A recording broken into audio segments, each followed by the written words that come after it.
Having set crews brings, in my opinion, a level of chemistry and working together that's going to elevate your team's productivity. I remember when my painters, we would show up at a house and there was no verbal communication. There was nothing that came up. As soon as they got there, one of them would be unloading the cars. One of them would be taking off outlet covers, spackling nail holes, prepping rooms out. The other one was grabbing a bucket and starting to cut. And they just had a process down for who was responsible for what. Welcome back to another episode of the Elite Business Advice podcast. My name is Chris Moore, the founder of Elite Business Advisors, your host for the podcast. So do you think it matters how you organize your crews? Does it make sense to have a consistent set of crews in your business? How do we think about organizing our teams and our business? These are all questions that I get from painting contractors all over the country. Sometimes clients, sometimes people we meet at events, and some of the most pressing questions that they have. And my answers for this is always yes, and strategically. Yes, you should always have a consistent set of crews. Yes, it matters how you organize them. And strategically is how you should think about organizing your teams. And so I'm going to take all of that, kind of break down for you why I think it matters, how you should think about doing it and organizing your crews, and then also why having a consistent set of crews can be a game changer for your business. So I hope it helps. Thanks for plugging in. This is the Elite Business Advice podcast. So organizing the crews in your business is a lot like formations and strategies of a soccer team. A lot of different ways can work, but there's always one that seems to be most effective for the situation you find yourself in with your personnel. I had a thought for this, and I'm going to be truthful with you. I didn't have any client meetings today, and I just threw my City soccer polo on. City's our MLS team here in St. Louis. We're 3 years into their existence here. It's brand new. It's been really cool to watch unfold. I'm a soccer fan. I'm not a soccer fanatic, but I've went down a rabbit hole and this has gotten out of control. So I'm just going to own that right now. If you're watching on video, you notice the lights in the back are not our normal EBA blue colors. I had to make them city red for this to we're just going to bring this whole thing home, right? So I actually had the polo on first before I decided to come up with the idea of how this relates into soccer. I had the idea for the episode already outlined and I was like, wow, this actually pairs with soccer. And then it turned into changing the lights, and I apologize for letting this get out of control. But I think if you are a sports person at all, this is going to really help hopefully hit home. I got another hockey analogy in here later on, so stick with me if you're not a soccer fan. If you're not a sports person, that's okay, right? But maybe think about kind of the real life analogy here we're bringing into this. And so before we get into this, one, I had to own that this got really out of control really quick, and I'm not really too sorry for it. Two, one thing I'm a big believer in is having set crews for your business. So everything we're going to talk about today, everything we're going to discuss kind of revolves around this idea of having set crews for your business. And here's why. Having set crews brings, in my opinion, a level of chemistry and working together that's going to elevate your team's productivity. And here's why. I'm going to go with my hockey reference here. When you have three forwards on the ice that play together all the time, they know where each one's going anytime the puck goes to a certain spot on the ice. If I'm going in the corner to get the puck, I know that my other two forward teammates are going to, one of them's going to the front of the net, the other one's sitting high slot right around the face-off dots, and then my defender, one's on the board and one's in the middle of the ice. And I know that because we've played thousands of minutes together in practice and in games. I don't have to think about it. I'll have to wonder if so-and-so is going to the front of that. I know it's happening because we played thousands of minutes together and we have a chemistry that we've built to know who's doing what. And that's no different than in your painting business. I remember when my painters, we would show up at a house and there was no verbal communication. There was nothing that came up. As soon as they got there, one of them would be unloading the cars. One of them would be taking off outlet covers, spackling nail holes, prepping rooms out. The other one was grabbing a bucket and starting to cut. And they just had a process down for who was responsible for what. They didn't even have to communicate about it. They just showed up. As soon as they knew what the scope of the project was and the plan was established, bam, they just went into action. There was no inefficiencies. That's what I want for you in your business. And that to me is why having set crews is so important. You're going to have to interchange some people around. It's not going to be perfect. I understand that. But when you have crews that work together all day, every day, 40 hours a week, 2,000 hours a year, 2,080 if you're working them all 52 weeks of the year consistently, they're going to get some reps together. They're going to get some experiences together. They're going to understand each other's strengths and weaknesses and know how to work together in that. Like we knew on our crew that one of our painters just for some reason sucked at getting like the backside of the trim behind a door or like looking at the corners. Like just for some reason, no matter what, our crew lead always double checked anytime he was responsible for doing those things, right? If they're painting the corners of the room or painting back behind a door, there was just something about it that like we just knew. And no matter how many times we told him, no matter how many times he was like, I know, I'm trying to work on it. It just became out of sight, out of mind. It was the only issue we ever had. And so our crew leader knew because they worked together all the time, like, hey, I just need to double check when he's responsible for these things. It's part of it, right? We understand each other's strengths and weaknesses. We knew who was our best person at cutting in. That's why the second they would show up, he would grab a can and just start cutting because that's where he was most valuable for us. It did not make sense for me to pay him to spackle nail holes. It did not make sense for anything else except him to grab a brush and immediately start cutting in and getting things moving, right? And so when you have that chemistry, when you know how each other is going to work, you know who's good at what, you kind of know who's responsible for this, it's easy to just show up and go into motion, right? Versus if you have three different people that never work together or are always interchanging, there has to be a really strong leader there. And there still should be, and we'll talk about that here in a second. But there's a lot of like, okay, what do we do? And then there's got to be like a sign, well, hey, why don't you go start doing this? And then why don't you do this? And then why don't you do this? And there's a lot more questions that have to get asked versus, hey, we work together every day. This is another interior project. We're doing wall, ceilings, trim. Great. Bam. Joey's going to plastic furniture. Ben's getting everything set out and Trent's starting to cut in or whatever, the exact plan was on that project. Like there isn't a lot of like discussion, right? And so that's why I think having crews is important. If you're noticing like your labor is like 3 to 5% too high, right? Like I'm going to make a bold statement here. I hope I don't regret this. I'm not putting a guarantee on this. This isn't like 100% sound advice. This is education, not advice. Even though it's called the Elite Business Advice Podcast, doesn't matter. Ignore it. If your margins are missing by 3%, gross margin, if you're missing by 3% because your labor's over 3% more than it should be, you're at 43%, not 40, or you want to be at 37, you're at 40, and you don't have set crews, I would almost guarantee, but I'm not guaranteeing that if you go to set crews and you do what we're going to talk about in this episode, you'll find your 3%. That's how confident I am in this. Okay. If you have the right people and you can put them in the right seats on the bus. The other thing that's really nice about this, having set crews allows you to basically have each crew operate on their own schedule independently of each other. When you know that this is Mary's crew and John's crew and Sean's crew, okay, this is Mary's schedule, this is John's schedule, this is Sean's schedule. When it's like, hey, we have 9 painters and we're just all over the place every day, and you might still be kind of assigning it to the leads, but you don't know who's with them, and like it makes scheduling really hard, right? So have set crews, because in that way, when weather comes up, you can pivot. And if you get delayed 2 days with rain, it only affects one crew's schedule. And guess what? Bonus points if you're able to have an interior project that you can throw a couple of those painters onto, right? Or if projects run long or homeowners want to add stuff on, right? It only impacts one team's schedule, not the entire schedule of the whole company. And again, I know that's never going to be perfect, right? Like scheduling is like the one thing that people are, man, I struggle with this. And like, yeah, guess what? Everybody does, right? Because unpredictability happens. Like you can only prepare so much, but having set crews, knowing what to expect, it makes this a heck of a lot easier to navigate. And so if I haven't convinced you yet to switch having set in-house crews, I don't really know what else I can tell you except just do it. And then just tell me if for some reason it was actually worse than whatever you're doing now. Like, I don't think there's any cons to it, right? Like even if worst case, the pros don't manifest the way that I'm talking about here in terms of efficiency and schedule, there's nothing that's going to hurt it.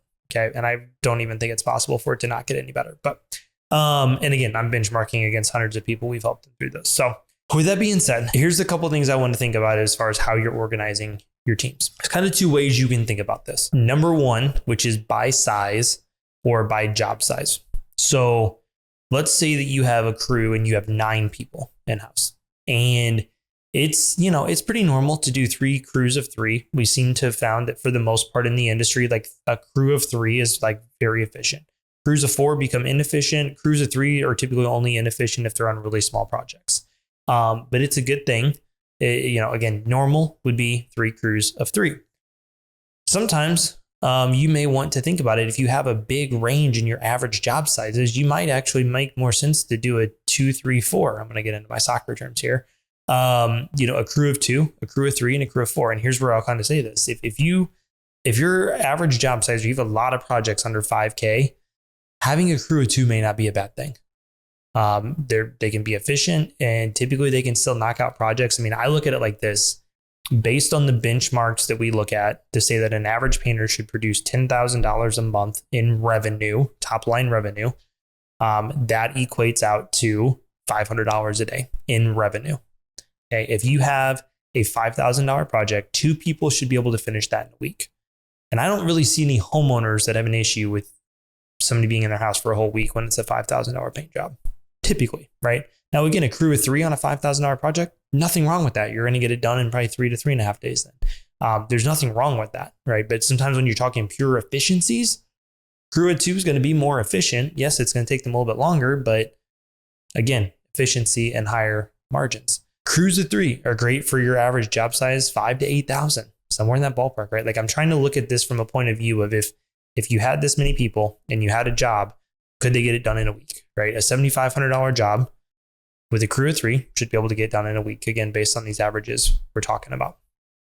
Crew of 4, I would really only recommend that if your average job size is 10 grand or more. So again, this isn't to say that you have an $8,000 job, you wouldn't put a crew of 4 on it, but I'm saying like if you're trying to structure your schedule to where you have a crew of 2, 3, and 4 running at all times, like you kind of need a good range in projects to say, hey, you knock out the smaller ones, you knock out the medium-sized ones, you knock out the larger ones, right? You know your projects better than I do. I'm trying to just give you some rough benchmarks and how I'm thinking through and where I'm getting these numbers from and kind of backing up where this thought comes from, right? It wasn't just something random that I said. Another way that you can do this would be by type of project. So maybe you delineate your crews into interior crews and exterior crews. This isn't always perfect, but it can work really well because you can utilize strengths and weaknesses here, right? Maybe you got crew that's really good at interiors, crew that's really good at exteriors, right? If you're job costing and you're doing it by job type, like especially if you're using our sheet that we've given out, you can see what your margins are on interiors and exteriors, right? You could put formulas in there. We don't have it defaulted to it to set up to run formulas by crew, by interior, by crew, by exterior. You can see which one of your crews has more callbacks, which one's constantly hitting their GP target and what their average GP on their job is, gross profit. And so, you can really utilize strengths and weaknesses there. Where this gets tough is wintertime, right? One of the crews is going to have to slide inside. But going back to my soccer analogies here, sometimes you just pivot your formation based on the flow of the game, right? If you're in a soccer game in your match, I guess technically, not exposing my weaknesses here. If your soccer team is up, we're just going to say this. If you're up 3-1 with like 10 or 15 minutes left in the game, you're probably going to shift your formation and your players to a more defensive strategy.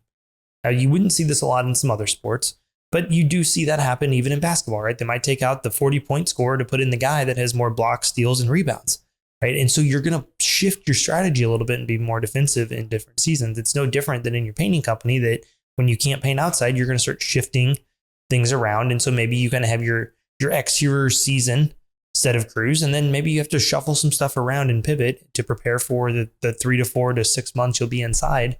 And then you can revert back to it. And obviously you're going to have some personnel changes in the meantime. Maybe again, if you have 3 crews, 9 people, you've got one crew that does interior, one that does exterior, and kind of a flex crew that can do either that's just as good at both, right? Again, you're going to have some flexibility here. But at the end of the day, the more structure you can put behind this, the more organized you can be, the more profitable your business is going to be. The easier I think it is to deal with the complexities of running projects and job sites. It's just we're not set, we're not structured, and we're not proactive in thinking ahead on things. And I think that's where people can kind of get lost a little bit. The other thing, a couple other things I would think of here as we wrap this up. Two things I would want to think about. Number one, strengths and weaknesses. I mentioned this a little bit earlier with the situation with the one painter that I had. When you're doing this, you can really leverage those strengths and weaknesses of your team, right? When you have a set crew, you can leverage strengths and weaknesses. It seemed like the whole 10 years I spent in the painting industry, I always had one person that was like terrified of heights, like anything over like 10 feet. But like they were a great painter, right? And so it was like, how do I utilize their strengths and mitigate their weaknesses by never putting them on a project that they're on a 24-foot ladder all day, right? Like doing exterior soffits and fascia was not the job for them unless they were it was a 1-story house. Okay. But then I also always seem to have one person that was like, dude, put me 32 feet up there. I don't really care. Like I'm totally fine. It doesn't bother me, and they'll do a great job. Right. And so putting those two people together, especially if they're doing exteriors, that like one of them does a lot of the groundwork, the other one does a lot of the ladder work. Great. The other things, again, you can really leverage here is who's really good at the interior, the quality, the details, all the little things, the prep work, right? All the little things that get noticed in there. So as you're breaking this down, you're identifying, am I doing this by interior, exterior? And you can do it by a little bit of both, right? If you know, like, hey, our interiors are usually smaller, so we'll put a crew of 2 on our interior projects. And then, our crew of 3 and 4 does our bigger exterior projects. And if we ever have a really large interior, then we'll bring that crew of 3 in, or maybe combine the crews together or something, right? So you might be a little bit of a hybrid of what I just shared there. But the other thing that you need to think of, and this is honestly the biggest thing, and I think this is also where people, I'll just say fall short, is when you don't have set crews and you aren't leveraging crew leads, you're putting people in charge of jobs that really shouldn't be in charge of jobs. Okay. So you need to understand, how many crew leaders do I ideally have? We did an episode a long time ago called 5 Levels of a Crew Leader. I can't even remember where it was at or what season it was in. Hopefully you can search in Apple Podcasts or whatever you're listening to this on.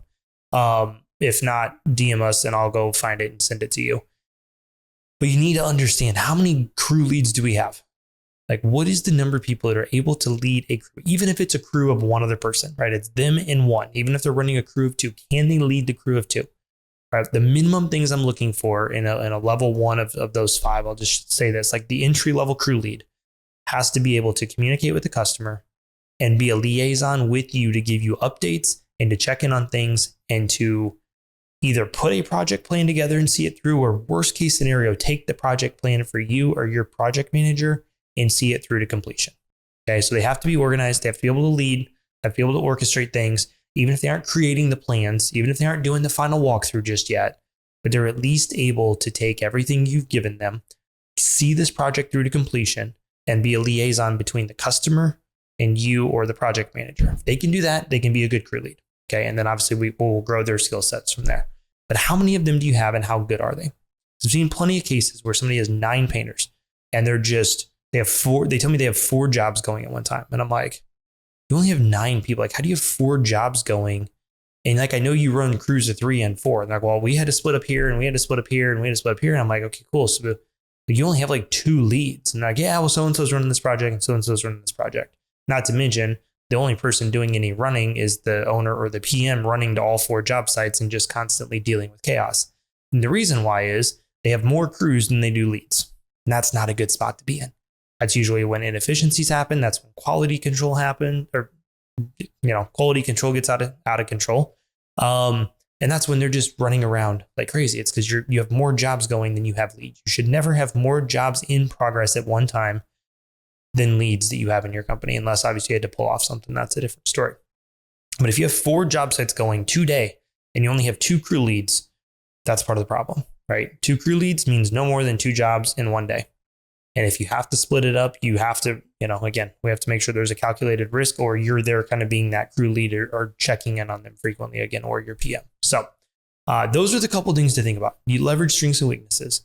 How many crew leads do you have? How good are they? And then how can you orchestrate and organize your team to have a set crew as often as possible. Again, things are going to happen. You're going to have to pull somebody off this crew to go here. Maybe, you've got 3 crews of 3 that works for you and your average job size and the types of projects you have. And there's going to be a day where you only need 2 people to finish up a project, and you're going to pull that 3rd person to go work with one of the other 2 crews to get some more progress made. That is still going to happen. That is okay. When I say having set crews and not breaking them up, I'm talking 80 to 90% of the time. It's set crew. There's going to be the plug and plays, because otherwise you put a crew of 3 at a job, they're done at 1 or 2 o'clock. You probably don't have anything for them to go. It's actually poor project management on you or your PM's part. You should have only sent 2 guys there to where it was a full day for them, and then sent the 3rd painter somewhere else where it made sense to put a crew of 4 on it. So here's what I want you to understand with this. Managing your personnel, organizing them. You have to be intentional about it. You have to keep a structure around it, or else you are going to just feel like that circus organizer I was talking about with 4 jobs and 2 leads, just trying to keep people in places and keep them busy. And I guarantee you, I can't guarantee. I would almost guarantee you that you're probably leaking out some margin inefficiencies doing it that way. I hope you enjoyed that episode and were able to take away a few nuggets to implement into your business. If you loved this episode, please leave us a rating and a review. It helps others on the platform find our podcast, and it could be the best blessing that's ever happened to them thanks to you. We at Elite Business Advisors are a huge supporter of the PCA, the Painting Contractors Association. If you're not familiar with the PCA and all of the benefits of membership, I highly recommend you check it out at www.painted.org. That's PAINTED.org. It looks like painted. And last but not least, if you're looking for an outsider's perspective as you navigate growth, schedule a free business analysis meeting with us at www.elitebusinessadvisors.com. We work with painting contractors all over North America to help them treat their business like a business. Our entire team of advisors all have experience in owning and running a painting company, so you aren't just getting a team that is teaching off of theory, but tried and true application of principles and systems. Thanks so much for listening in today. We appreciate your support, and we'll see you back next week.